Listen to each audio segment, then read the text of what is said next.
qu'on arrête de croire que ça arrive qu'aux autres. Ça arrive à beaucoup trop de monde et il faut en parler. Je m'appelle Ludoc, je suis réalisateur depuis plus de 15 ans et créateur de contenu depuis plus de 2 ans à peu près. On me connaît surtout, en tout cas sur internet, parce que j'ai créé et cofondé un collectif qui s'appelle le Studio Bagel, où je réalisais la plupart des vidéos. Donc là, je sors un documentaire sur une histoire un peu improbable qui m'est arrivée il y a quelques années. Mais aujourd'hui, je peux enfin tout vous raconter. Ça a commencé en juin 2014, donc c'était il y a 10 ans, où j'étais en tournage avec le Studio Bagel justement.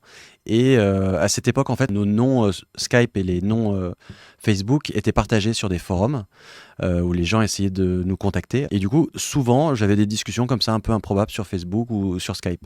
Et un jour, j'ai une personne de 60 ans à peu près qui m'ajoute et qui commence à me poser des questions très bizarres, très axées cul, très très vite. Il me demandait est-ce que je suis en couple, est-ce que je suis bi, est-ce que je l'ai déjà fait, etc. Il se doutait pas du tout de mon âge et donc j'ai commencé à rentrer dans son jeu en lui faisant croire que j'avais 14 ans. Et ensuite, j'ai commencé à le traquer, à le localiser, à trouver le maximum d'informations et de preuves pour le dénoncer ensuite à la brigade des mineurs qui a lancé une enquête de 4 ans où il y a eu la découverte malheureusement de 2 vraies victimes. Dans le documentaire, aujourd'hui, j'ai décidé de raconter un peu cette histoire pour montrer un peu les coulisses et les dessous d'une enquête dans le genre en interviewant différentes personnes qui interviennent dans ce genre d'enquête, comme une psy, un avocat, une policière, journaliste, expert judiciaire en informatique, etc. Et aussi servir de sensibilisation sur le sujet parce que je trouve qu'on n'en parle pas assez. Il faut qu'on arrête de croire que ça arrive qu'aux autres.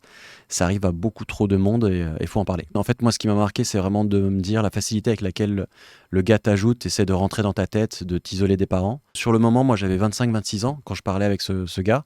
Et du coup, quand il me disait des saloperies par message ou quand il se mettait en webcam, qu'il se mettait tout nu, moi, j'avais mon regard d'adulte, tout allait bien. Mais c'est vrai qu'avec du recul, je me disais, je lui ai fait croire que j'ai 14 ans, donc c'est vraiment grave ce qui se passe. Et le gars, en 2 boutons, il pouvait me parler. Donc je me suis dit, ça veut dire qu'en 2 clics, il peut parler à n'importe qui.